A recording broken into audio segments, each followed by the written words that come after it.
اعوذ باللہ من الشیطان الرجیم بسم اللہ الرحمن الرحیم الحمد للہ رب العالمین والصلاة والسلام علی اشرف الانبیاء والمرسلین واہل بیتہ الطیبین الطاہرین المعصومین اما بعد۔ سورہ مبارکہ مطففین، یہ قرآن مجید کا 83واں سورہ ہے، 83۔ مطففین کا مطلب ہے ناپ تول میں کمی کرنے والے، ڈنڈی مارنے والے، اس میں گڑبڑ کرنے والے، کیونکہ پہلی آیت بسم اللہ کے بعد جو ہے اس کے اندر انہی کے لیے ویل اور تباہی اور بربادی اور لعنت کا ذکر ہے، لہٰذا اس سورہ کا یہ نام ہو گیا۔ یہ بھی مکی سورہ ہے اور اس کی 36 آیات ہیں، 36۔ ارشاد ہوتا ہے بسم اللہ الرحمن الرحیم، سہارا اللہ کے نام کا جو سب کو فیض پہنچانے والا بڑا مہربان ہے۔ ویل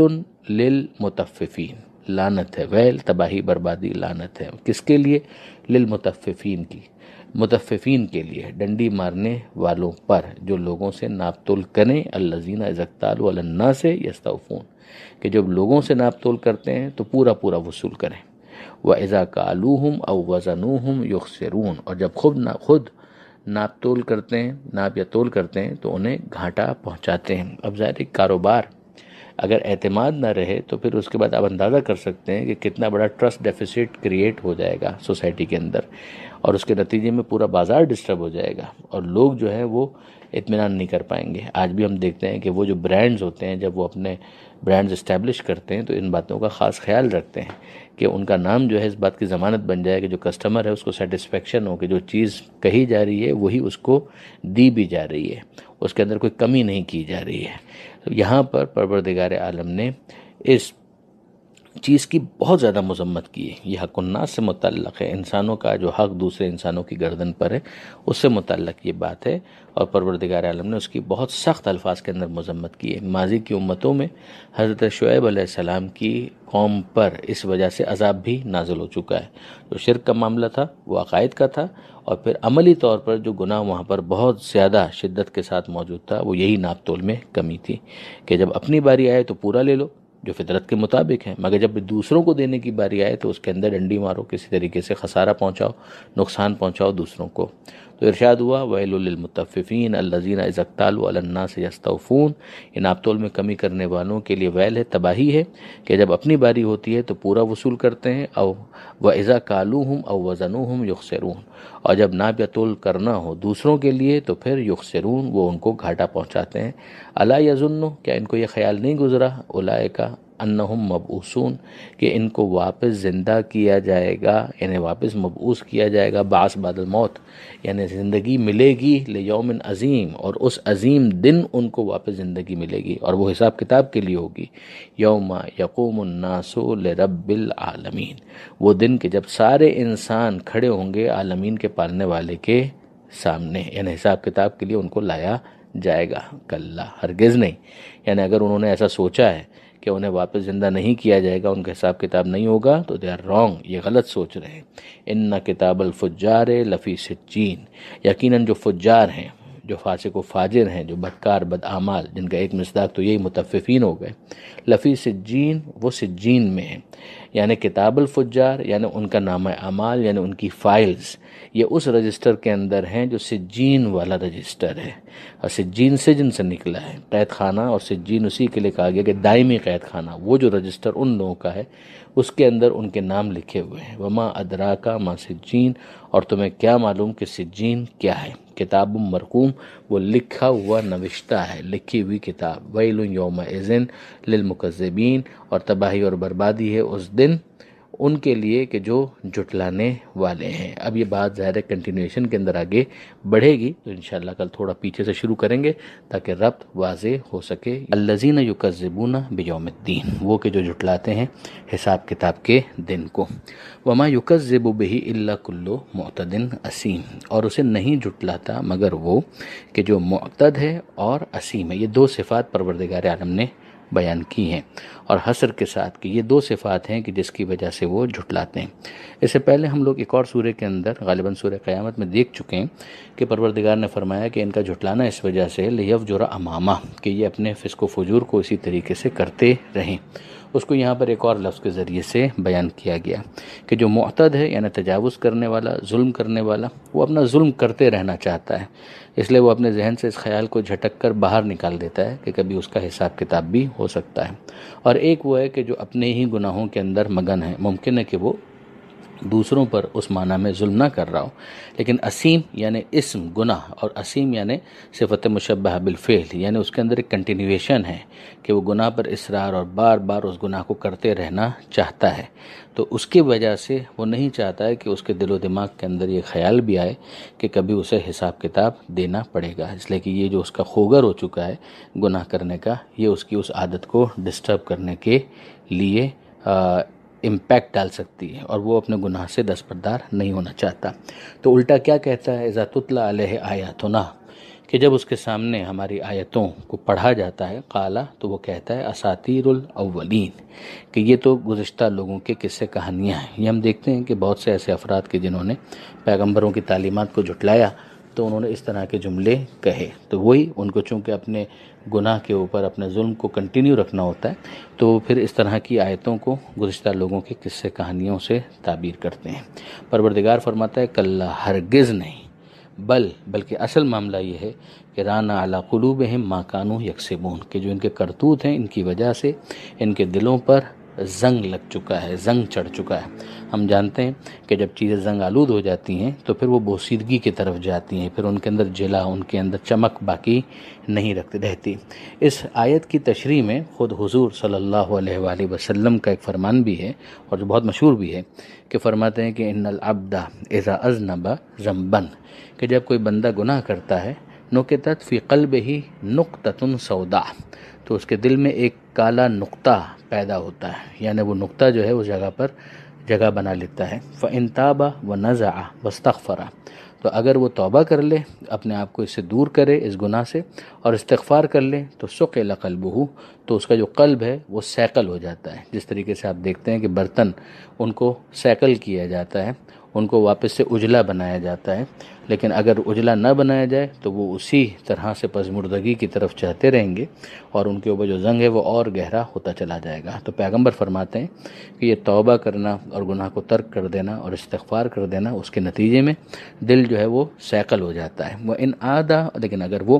واپس پلٹے اور اسی گناہ کو انجام دیتا رہے تو زادت، تو پھر وہی نقطہ جو کالا نقطہ پیدا ہوا تھا وہ بڑھنا شروع ہو جاتا ہے، حتی تعلو قلبہ، یہاں تک کہ وہ اس کے پورے دل پر غالب آ جاتا ہے، حاوی ہو جاتا ہے۔ فذلک الرین، یہی وہ زنگ ہے، الذی ذکر اللہ فی القرآن، کہ جس کا اللہ نے قرآن میں ذکر کیا ہے کہ کلا بل رانا علی قلوبہم ما کانوا یکسبون، کہ ہرگز نہیں، بلکہ معاملہ یہ ہے کہ ان کے دلوں پر زنگ چڑھ گیا ہے ان کے کرتوت کی وجہ سے۔ کلا، ہرگز نہیں، انہم عن ربہم یومئذ لمحجوبون، یہی وہ لوگ ہیں کہ جو قیامت کے دن اپنے رب سے پردے میں ہوں گے، محجوب ہوں گے، یعنی پروردگار عالم کے فضل و کرم کو وہ نہیں دیکھ پائیں گے، پروردگار عالم کی جنت سے محروم رہیں گے، پروردگار عالم کی رحمت سے محروم رہیں گے۔ یعنی یہ تمام تر چیزیں جو یہ لوگ کہہ رہے تھے کہ یہ اساطیر الاولین ہے، ایسا کچھ بھی نہیں ہے، قیامت کے دن کو جھٹلا رہے تھے، ایسا کچھ نہیں ہے، بلکہ حقیقت یہ ہے کہ نہ یہ اساطیر الاولین ہے، یہ پروردگار عالم کی محکم آیتیں ہیں۔ پروردگار عالم نے قیامت کے دن کا فیصلہ کیا ہوا ہے، اسے ہونا ہے۔ یہ کلا کلا کہہ کر ان کے ان عقائد کی نفی کی گئی، اور ساتھ ہی ساتھ بتا دیا گیا کہ ان کے کرتوتوں کی وجہ سے دلوں پر زنگ چڑھ چکے ہیں، اور اس کا نتیجہ یہ ظاہر ہوگا کہ یہ میدان قیامت میں اپنے رب کی رحمتوں سے محروم رہیں گے۔ محجوب کا لفظ استعمال ہوا ہے۔ اب اس سے ظاہر ہے کہ وہ اختلاف تو اپنی جگہ پر ہے ہی، کہ جو رؤیت پروردگار کے قائل ہیں کہ قیامت کے میدان میں خدا نظر آئے گا، تو وہ تو کہہ دیتے ہیں کہ پروردگار عالم کا دیدار ان کو نہیں ہوگا، دوسروں کو ہوگا، لیکن یہ کہ بہرحال قرآن مجید نے بڑی صراحت کے ساتھ لا تدرکہ الابصار کہا ہے، تو پھر اس کے بعد نتیجہ وہی نکلتا ہے کہ یہ پروردگار عالم کی رحمت کے جلوے ہیں، پروردگار عالم کی رحمت کے مظاہرے ہیں۔ ہاں، خداوند متعال کا جو مانوی قرب ہے وہ اس دنیا میں بھی بقدر ظرف انسان کو حاصل ہوتا ہے، وہاں پر اس کی شان یقیناً بہت بڑھ جائے گی۔ جو اہل جنت ہوں گے، مانوی قرب جو ہے وہ تو بہرحال پروردگار عالم کا ان کو حاصل ہوگا۔ ثم انہم لصال الجحیم، تو یہ کہ جن کے دلوں پر زنگ چڑھے ہوئے ہیں اور جو پروردگار عالم کے رحمت کے جلووں سے محروم رہیں گے، انہیں جہنم کے اندر ڈال دیا جائے گا۔ ثم یقال، پھر ان سے کہا جائے گا، ھذا الذی کنتم بہ تکذبون، یہی وہ ہے کہ جس کو تم جھٹلایا کرتے تھے۔ اب ایک سائملٹینیس کانٹراسٹ، یعنی یہاں پر کہا گیا فجار اور ان کے اعمال نامے کہاں پر ہیں؟ سجین میں، اور اب بالکل اس کے برعکس پروردگار فرماتا ہے کلا ہرگز نہیں، یعنی ایک مرتبہ پھر ان کی تو نفی کر دی گئی، اور جو وہ اس دنیا کے اندر نیکوکار افراد کو جھٹلاتے تھے اور ان کے بارے میں گمراہی کے فتوے دیتے تھے، جو آگے بات آئے گی بھی، اس کی بھی نفی ہو رہی ہے ایک طرح سے کہ ہرگز نہیں، بلکہ جو ابرار ہیں یعنی نیکوکار ہیں، جو بر انجام دینے والے تھے، نیکی کے کام انجام دینے والے تھے، جو فجار نہیں تھے، ان کتاب الابرار ہے، جو ابرار نیکوکار ہیں ان کے نام اعمال، ان کی کتاب لفی علیین، وہ بلند افراد کے رجسٹر میں ہیں، یعنی علیین میں ہیں۔ یہ اصطلاح پروردگار عالم نے استعمال کی، اس سے اتنا تو سمجھ میں آ جاتا ہے کہ بلندی مراد ہے، یعنی رفعت مراد ہے، مگر یہاں پروردگار عالم نے جو تعبیر استعمال کی ہے وہ ایک مرتبہ پھر یہ ہے کہ تمہیں کیا معلوم، وما ادراک ما علیون، تمہیں کیا معلوم کہ علیون کیا ہے۔ ہاں بس اتنا سمجھ لو، کتاب مرقوم، کہ ایک لکھی ہوئی کتاب ہے، ایک لکھا ہوا رجسٹر ہے، یشہدہ المقربون، کہ جس کے اوپر مقربین گواہ ہیں۔ اب ظاہر ہے کہ مقربین کا دائرہ تو وسیع ہے، مگر فوری طور پر مقرب فرشتے ذہن کے اندر آتے ہیں، جس کے مطابق بہت سے علماء نے ترجمہ کیا ہے۔ پھر پروردگار فرماتا ہے کہ ان الابرار لفی نعیم، ایک تو ان کا نامہ اعمال، ان کی فائل کہاں پر ہے، اب وہ خود کہاں پر ہیں؟ ان الابرار لفی نعیم، کہ جو ابرار ہیں، نیکوکار ہیں، یہ نعمتوں میں ہیں، آرام میں ہیں، علی الارائک ینظرون، اور بلند مسندوں پر بیٹھے ہوئے ہیں، تعرف فی وجوہہم نظرۃ النعیم، آپ دیکھیں گے کہ ان کے چہرے پر شادابی ہے، راحت و آرام کے آثار ان کے چہرے پر شادابی بن کر چھلک رہے ہیں۔ یسقون من رحیق مختوم، اور جو ان کو پلایا جائے گا، جو مشروب، جو ان کو سیراب کیا جائے گا، تو من رحیق مختوم، اس شراب سے انہیں سیراب کیا جائے گا، انہیں نوازا جائے گا کہ جس کے اوپر مہر لگی ہوگی، یعنی وہ جس طریقے سے ایک باٹل ہے اس کے اوپر ایک ڈھکن، اس کا کیپ لگا ہوا ہے، اس کے اوپر جو مہر لگی ہوتی ہے، ایک سیل پیک، تو یہاں پر یہ جو سیل ہے وہ کس چیز کی ہے؟ ختامہ مسک، اس کے اوپر ختام، اس کے اوپر مہر لگی ہوئی ہے مشک کی، یعنی خوشبو ہی خوشبو ہے، جیسے اس کو لیں ہاتھ میں تو بھی خوشبو ہے، اس کو کھولیں تو اور زیادہ خوشبو نمایاں ہو جائے، ظاہر ہو جائے، یعنی دنیا کی جو شراب ہے اس کے اندر بدبو اس کی علامت بن جاتی ہے، لیکن یہ کہ یہ شراب شرابن طہورا ہے۔ وفی ذالک فلیتنافس المتنافسون، یہ ہے وہ چیز، یہ ہے وہ مقام کہ جس کے لیے آگے بڑھنے والوں کو آگے بڑھنا چاہیے، اس میں سبقت لے جانے کی کوشش کرنی چاہیے۔ ومزاجہ من تسنیم، ہاں یہ یاد رہے کہ یہ کوششیں ساری دنیا میں ہونی ہیں، یعنی نتیجہ جو ہے وہ آخرت میں ظاہر ہونا ہے، مگر کوشش ساری دنیا میں کرنی ہے۔ وفی ذالک فلیتنافس المتنافسون ومزاجہ من تسنیم، اور اس میں ملا ہوا ہوگا تسنیم کا ذائقہ۔ یہ تسنیم کیا ہے؟ عینن، ایک ایسا چشمہ، یشرب بہل مقربون، کہ جس سے مقربین پئیں گے، یا یوں کہا جائے کہ اس چشمے سے مشروب نکل رہا ہوگا اور اس مشروب کے اندر تسنیم کا ذائقہ موجود ہوگا، دونوں امکانات موجود ہیں۔ ان الذین اجرموا کانوا من الذین آمنوا یضحکون، اب یہ جو آیتیں ہیں آخر تک ان کے اندر کمپیریزن ہے کہ دنیا کے اندر جو مجرم تھے وہ کس طریقے سے مومنین کو ریڈیکیول کرتے تھے، ان کا مذاق اڑاتے تھے، اور پھر یہ ہے کہ میدان قیامت میں یہ جو مجرمین ہیں خود ان کا مذاق اڑایا جائے گا، یعنی وہاں پر جو ان کی سزائیں ہیں وہ سزائیں فزیکل تو ہیں، مگر ساتھ ہی ساتھ ایک سزا مینٹل بھی ہے، کہ جس طریقے سے وہ دنیا کے اندر صاحبان ایمان کو ذہنی طور پر اذیت دیا کرتے تھے، ایگنائز کرتے تھے، اسی طریقے سے میدان قیامت میں ان کو ذہنی طور پر بھی ایگنائز کیا جائے گا۔ اب ذرا سا اس کا کمپیریزن، ان الذین اجرموا کانوا من الذین آمنوا یضحکون، یقیناً وہ کہ جنہوں نے جرم کیا، جو مجرم ہیں، کانوا من الذین آمنوا یضحکون، یہ لوگ صاحبان ایمان کا مذاق اڑایا کرتے تھے، یعنی اب اس کی تو مثالیں آپ کو بے حساب مل جائیں گی۔ اگر ایک خاتون ہے وہ باحجاب ہے تو بہت ساری سو کالڈ ماڈرن خواتین ہیں کہ جو اس کا مذاق اڑاتی ہیں یہاں پر، اور وہ کہتی ہیں کہ ذرا اس کو دیکھو یہ دقیانوسی ہو گئی ہے، یا مثلا اگر کوئی شریعت کی پابندی کرتے ہوئے داڑھی اپنے چہرے پر رکھتا ہے تو بہت سارے افراد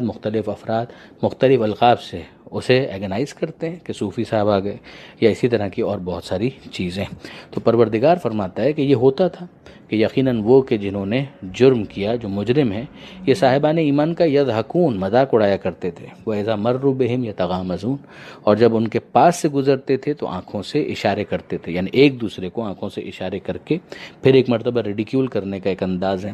وَإِذَا انقلبوا إِلَىٰ أَهْلِهِمْ انقلبوا فَكِهِينَ، اور جب یہ لوگ پلٹتے تھے اپنے گھر والوں کی طرف تو تفریح سے لطف اٹھاتے ہوئے پلٹتے تھے،